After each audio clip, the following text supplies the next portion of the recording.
Welcome to session 5, where we're going to do another image study, but this time of a different event of the events that lead up to the American Revolutionary War. We're going to do it on the Boston Massacre. You may have no information or no background knowledge on this event, or you may have some or even a lot. It doesn't matter because what we're going to do is tomorrow learn about this event more deeply. But today is saved for looking at some images. Your digital notebook slide that you're looking at right now has the supporting question and I can statements that I'll read right now. How does analyzing historical images support your understanding of a historical event? Right? We want to think about what are we noticing about the people, the era, the clothing, maybe even the style of weapons in this situation. How does it help you understand the era? And the I can statement is I can use multimedia sources to build a timeline of the significant events in a historical era.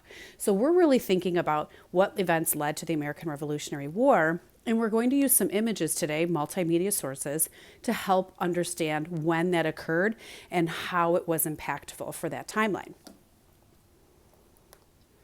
So when you are done with this video, you're going to be given the task to be looking at 3 images. So when you're done watching this video, you can swipe to this slide that I'm showing right now. And at the top, it's explaining the directions for today's session. First, you're going to be looking at your paper journal. And inside your paper journal, you're going to look for 4 sheets. I'm going to tap them now. There's small images here shown. So there's these 3 images of the Boston Massacre are in your paper journal and this think sheet. So pause the video right now and go grab your paper journal and find these 4 pages and grab a pencil. Hit play when you're ready.